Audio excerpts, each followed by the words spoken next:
Je suis sûre que ça vous intéresse de savoir comment j'ai fait ça.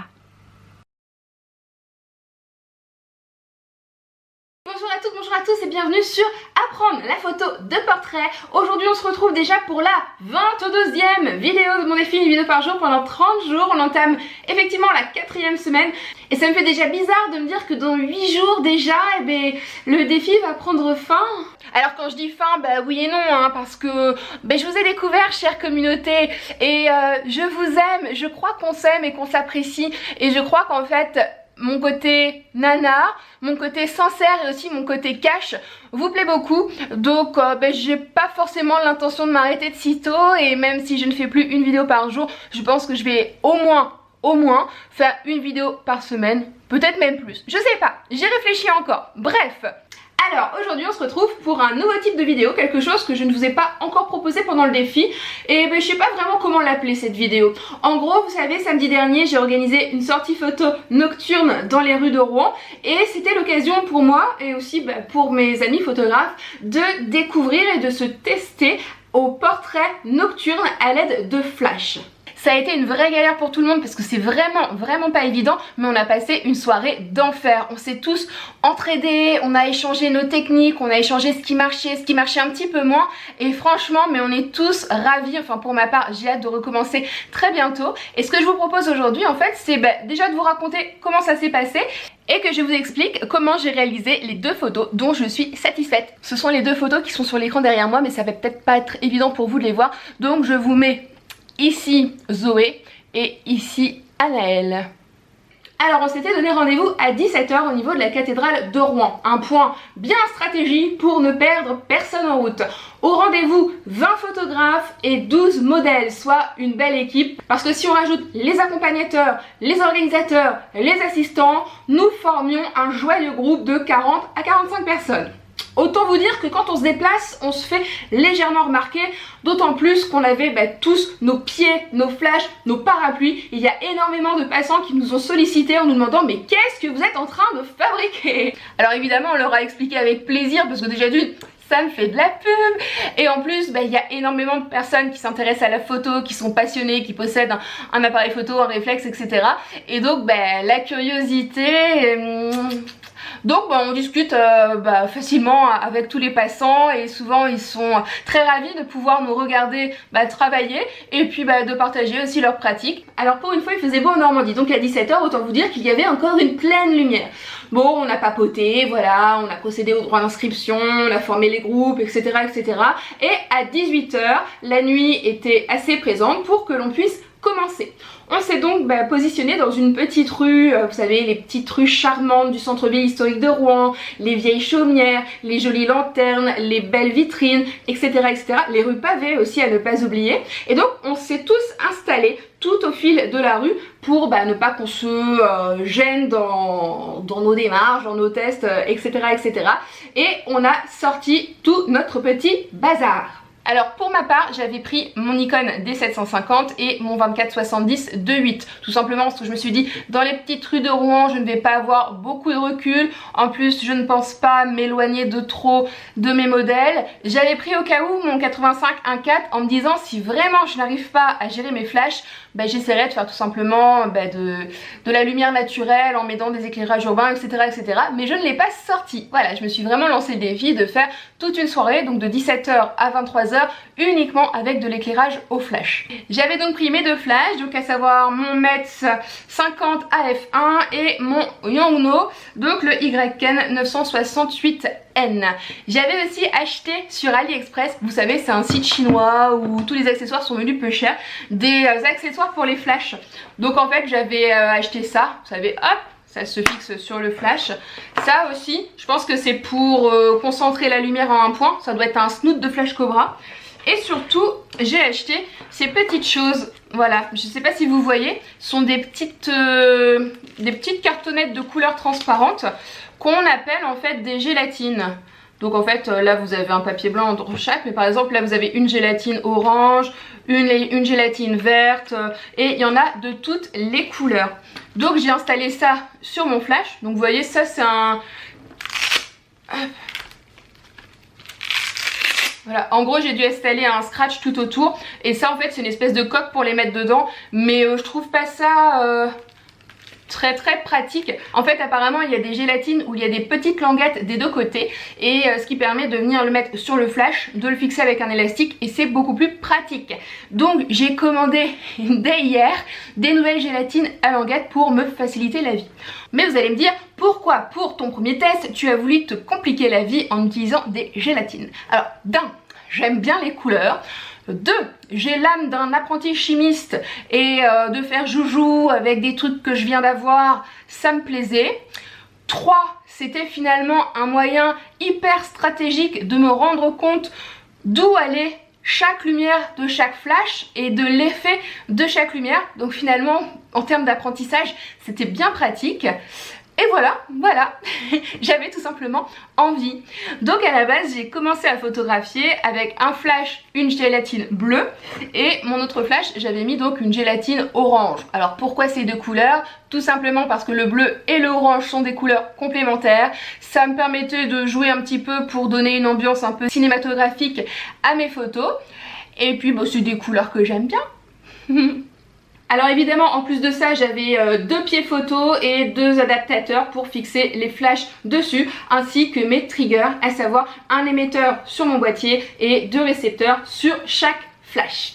Alors on a eu de la chance parce qu'il n'y avait pas un pet de vent. Voilà, je remercie le hasard parce que franchement il y a déjà pas mal de pieds et de flashs qui sont tombés, hein, qu'on se le dise, parce que ça arrive, parce que sur 20 photographes avec des pieds c'est normal qu'il y en ait qui tombent, mais il y avait peu de vent et on a eu vraiment beaucoup de chance. On a eu quelques petits crachins, mais moi personnellement ça a apporté sur la photo de Zoé des petits points lumineux et personnellement j'ai beaucoup aimé, donc ça ne m'a pas dérangé. Donc maintenant si on rentre concrètement dans le sujet, j'ai commencé évidemment à essayer de faire une photo avec un flash pour déjà voir si tout fonctionnait bien. Et donc je vous rappelle, au niveau des réglages, j'ai tout mis sur le même canal. Ensuite je me suis pas pris la tête, je me suis dit que j'allais essayer tout simplement en TTL. Mais je ne sais pas pourquoi, vous allez peut-être me le dire en commentaire, ça marchait pas comme je voulais. Voilà, ça, je sais pas, ça a éclairé de trop, ça partait dans tous les sens et ça m'a plus énervé qu'autre chose. Donc je suis très rapidement passée en manuel pour pouvoir vraiment doser la quantité, la qualité de ma lumière. Je pouvais donc régler la puissance de mon flash et régler aussi le zoom. Alors ça, on n'en a jamais parlé mais c'est hyper important. En fait sur votre flash, vous pouvez régler aussi l'angle de couverture de votre lumière. C'est-à-dire grosso modo, si vous réglez votre flash sur 24 mm, vous vous souvenez 24 mm en distance focale, ça couvre grand. Et un flash réglé en zoom 24 mm, il va couvrir grand. Par contre, si vous augmentez ce zoom, par exemple, je sais pas, 200 mm, votre flash va émettre en fait une lumière beaucoup plus réduite, beaucoup plus concentrée. Donc ça, c'est hyper important aussi à prendre en compte. Un autre truc que j'ai appris, c'est que pour que votre matériel soit parfaitement synchronisé, il y a en fait un ordre d'allumage de chaque élément. Vous devrez donc commencer par allumer votre flash, puis votre récepteur, puis enfin votre boîtier. C'est uniquement dans ce sens-là que le matériel pourra être parfaitement synchronisé. Si par hasard, à un moment votre matériel ne déclenche plus, il s'agit peut-être en fait d'un problème de synchronisation, donc n'hésitez pas en fait à tout éteindre et puis à rallumer dans le bon ordre. Alors très rapidement avec mon flash, ça a fonctionné, hein. C'était pas trop compliqué de gérer un flash. Voilà, je le mettais légèrement sur le côté comme un flash de studio, ça venait éclairer ma modèle, ça éclairait un peu le décor derrière. Après j'avais une gélatine orange, donc tout était orange, mais ça fonctionnait. Donc je me suis dit, il est temps de passer au niveau supérieur. Et donc là, j'ai sorti un deuxième éclairage. J'ai positionné la gélatine bleue sur mon éclairage principal et j'ai positionné ma gélatine orange sur mon éclairage secondaire. Et donc là, j'ai commencé vraiment à tester, à comparer et à réussir à faire quelque chose qui commençait à me plaire. Et c'est là qu'on va parler de la photo donc de Zoé. Alors comme vous pouvez voir, c'est une photo qui a du caractère, qui est cadrée volontairement penchée pour créer en fait une diagonale avec la texture du grillage. C'est une photo à tendance un peu mode, voilà, c'est ce que je recherchais. Donc vous allez me dire, est-ce que vous trouvez que j'ai réussi mon challenge mode ou pas, sachant que je ne suis pas une photographe de mode mais que j'ai essayé. Moi pour ma part, je suis hyper exigeante, mais pour une première photo de portrait réalisée dans une rue noire avec deux flashs que je n'avais jamais utilisé dans ces conditions là, je suis plutôt satisfaite. Donc concrètement, comment cette photo a été réalisée? Eh bien j'avais mon premier éclairage, mon éclairage principal avec la Gélatine bleue qui éclairait Zoé légèrement sur le devant. Donc par exemple Zoé était à ma place, le flash était sur son côté mais pas dirigé vers elle, était dirigé devant elle. Comme ça la lumière venait éclairer toute cette partie là. Jusque là rien de bien compliqué. Et donc j'avais fixé derrière elle le second flash avec la gélatine orange, voilà, pile poil derrière elle. Là vous le voyez pas sur la photo mais le flash en fait est juste derrière elle au niveau de ses cheveux et donc la gélatine orange vient éclairer tout l'arrière de sa tête. Alors là au niveau des réglages ce qui va changer c'est que je n'avais pas besoin de la même intensité lumineuse sur le visage ou sur l'arrière de la tête. J'ai donc mis le flash qui éclaire le visage dans le groupe A pour lui attribuer en fait une puissance. Voilà, donc de mémoire il devait être je crois à 1/32e de puissance. Et j'ai mis donc le flash de l'arrière de la tête dans le groupe B pour lui attribuer un zoom différent, beaucoup plus concentré et une valeur je crois un petit peu plus faible, donc il devait être à 1/64e. Voilà, concrètement après plusieurs essais, après plusieurs positionnements, quelques variations comme ça, j'ai réussi à dégager cette photo. Et donc au niveau du post-traitement, honnêtement, il n'y a quasiment rien. Voilà, cette photo je l'ai pris en RAW, je l'ai développée sous Lightroom, j'ai juste accentué légèrement les noirs, mais vraiment léger. Donc je pourrais aussi vous mettre la photo brute, je vous mets la photo brute ici, voilà. Et donc j'ai accentué un petit peu les couleurs, j'ai retravaillé un petit peu la peau comme d'habitude, enfin j'ai fait mes post-traitements habituels, mais sans y passer autant de temps que d'habitude vu que l'ambiance était déjà créée au niveau de la prise de vue. Si on va plus loin dans les données EXIF, je crois que j'étais à f2.8 et ISO 200. Et au niveau de la vitesse, je crois que j'étais à 1/60e, quelque chose d'hyper classique en fait. Une grande problématique que j'ai rencontrée aussi pendant ces prises de vue, c'était que mon autofocus patinait. Parce qu'en fait, on était dans une rue quasiment sombre, il y avait très peu d'éclairage public là donc où j'ai souhaité positionner ma modèle. Et l'autofocus évidemment, qu'est-ce qu'il va trouver dans le noir?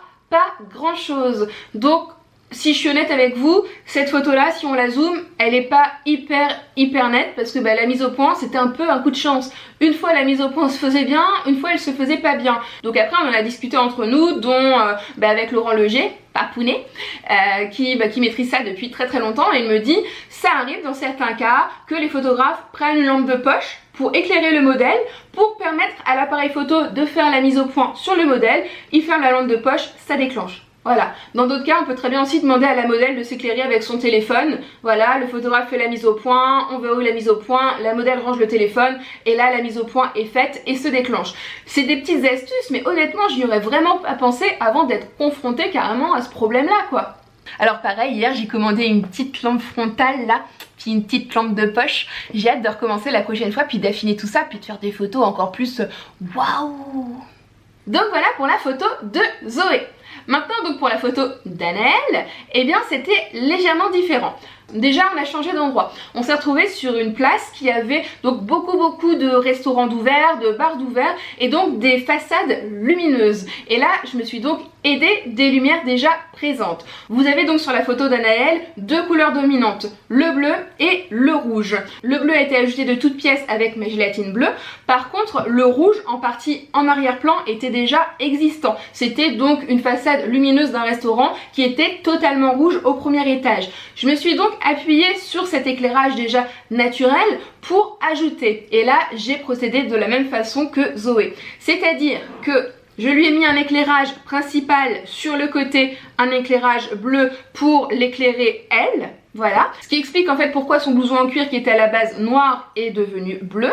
Et ensuite, j'ai mis derrière elle le second flash avec cette fois-ci une gélatine rouge qui venait taper hop, juste derrière sa tête pour éclairer ses cheveux. En rappel évidemment de la façade rouge de derrière. Ce qui donne un côté hyper naturel parce que l'œil humain, qu'est-ce qu'il se dit? Il se dit que c'est la lumière de la façade qui vient en fait refléter sur ses cheveux, alors qu'honnêtement on était hyper loin de la façade et en aucun cas la lumière de la façade rebondissait sur la chevelure à ce point là quoi.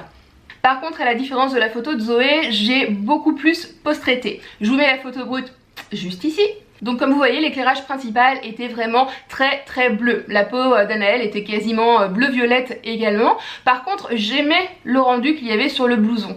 Vous pouvez voir aussi qu'en arrière-plan, il y avait des lumières jaunes parce qu'à la base, je voulais créer ma photo sur les 3 couleurs primaires, rouge, bleu, jaune. Mais au final, je me suis rendu compte que j'avais mal cadré et que pour avoir les lumières jaunes dans ma photo, ma modèle n'était pas mise en valeur. Donc il a fallu faire un choix et j'ai décidé de supprimer le jaune et de créer ma photo uniquement sur le bleu et le rouge, même si je l'avais pas imaginé comme ça. Mais bon, la photo c'est des choix et on fait avec nos erreurs, parce que là c'était aussi une erreur de cadrage de ma part. Et donc j'ai voulu vraiment accentuer ce côté rouge et ce côté bleu. J'ai donc travaillé les bleus, j'ai retravaillé les rouges et surtout j'ai retravaillé en fait le visage parce qu'il ne me plaisait pas du tout comme ça. Donc j'ai créé en fait tout simplement sur Lightroom, vous savez, vous prenez le petit outil pinceau et vous venez peindre la peau du visage. Ça se fait hyper simple, hyper rapidement, et j'ai juste en fait changé la température de la lumière, voilà, pour en fait rééquilibrer la peau pour avoir un rendu beaucoup plus naturel, ce qui donne un résultat assez sympa. Alors peut-être qu'il y a des puristes parmi vous qui me diront ça se voit, c'est affreux. Peut-être, hein, c'est ma première photo de nuit, c'est mon premier portrait de nuit, c'est normal que je fasse des erreurs. Moi personnellement, pour mon statut à l'heure actuelle de photographe strobiste, ça me plaît. Voilà, mais on en reparle d'ici un an, peut-être que je vais ressortir cette photo en vous disant, voilà, j'avais fait ça comme erreur, etc. etc. Mais là, à l'heure actuelle, ma photo elle me plaît, voilà. Pour une première fois, je suis hyper débutante en tout ça. Je suis contente, je ne pensais même pas réaliser ça. Il y a même des photographes, on était tous quasiment débutants hein, samedi soir, qui m'ont dit mais comment t'as fait pour nous sortir 2 photos comme ça? Et bien en réfléchissant, je me suis dit, en fait c'est comme quand j'ai commencé la photo, j'y connais rien en technique, mais je photographie à l'instinct. En fait, je fais plein de tests, je regarde sur mon écran et je vois en fait quand ça fonctionne ou quand ça fonctionne pas. Ça je l'explique pas, c'est un espèce d'instinct, voilà. Et moi pour moi, ma photo, elle fonctionne. Voilà. Donc maintenant, qu'est-ce qu'il me reste à faire? À recommencer et puis essayer de faire encore mieux, essayer de trouver d'autres astuces et puis d'autres schémas d'éclairage, parce que là j'ai fait 2 photos avec 2 fois le même et quasiment les mêmes gélatines. Donc là la prochaine fois peut-être que je vais changer les couleurs de mes gélatines, peut-être changer la position de mes flashs, peut-être essayer de faire plus du clair-obscur ou totalement autre chose. Donc il reste tellement de choses à expérimenter que c'est forcément que le début, voilà, c'est cool. Et vous alors, est-ce que vous avez déjà testé ça? Si oui, est-ce que vous pouvez mettre des liens dans les commentaires pour déjà que je vois un petit peu ce que vous avez fait, puis si vous avez des idées à me conseiller, des schémas d'éclairage à tester, des choses comme ça, parce que ça me botte. Moi quand je découvre des nouvelles choses, je suis comme une petite gamine, enfin même tout le temps je suis comme une petite gamine, mais j'adore, je suis hyper enthousiaste et j'ai envie d'essayer, de recommencer, et quand j'y arrive pas c'est encore pire, parce que quand j'y arrive pas je suis têtue et je le fais jusqu'à ce que j'y arrive. Est-ce que vous êtes comme ça? Alors il y a beaucoup de personnes qui face à l'obstacle baissent les bras, et ça j'ai toujours eu du mal à le comprendre. L'obstacle en soi c'est hyper excitant et enrichissant, on cherche, on réfléchit pour trouver une solution pour réussir. J'adore le proverbe qui dit celui qui ne veut pas trouve des excuses, celui qui veut trouve des solutions. Et moi je fais partie des gens qui trouvent des solutions, des systèmes, des choses pour réussir, et je vous invite vraiment, si vous ne faites pas partie de ces gens là, à changer de team. Bon, et bien pour un premier type de vidéo comme ça, je crois qu'on va s'arrêter là. Si ça vous a plu, pouce. Si vous en voulez d'autres, pouce. Si vous avez quelque chose à me dire, commentaire. Si ça vous a plu, partagez. Si vous voulez plus de vidéos, abonnez. Voilà, si vous voulez voir tous mes articles, rendez-vous sur mon blog apprendrelaphotoportrait.fr et rendez-vous donc demain pour la 23e vidéo avec encore plus de folie. Ciao! Pour aller plus loin, je vous donne rendez-vous sur mon blog apprendrelaphotoportrait.fr où vous pourrez télécharger un catalogue de plus de 150 poses pour vous aider lors de vos shootings et ne plus jamais tomber en panne d'inspiration. Je vous invite également, si ce n'est déjà fait, à vous abonner à la chaîne YouTube Apprendre la photo de portrait pour ne plus rater aucune vidéo et suivre toute mon actualité. Je vous remercie pour votre soutien, pour votre fidélité, et je vous dis bien évidemment à très vite.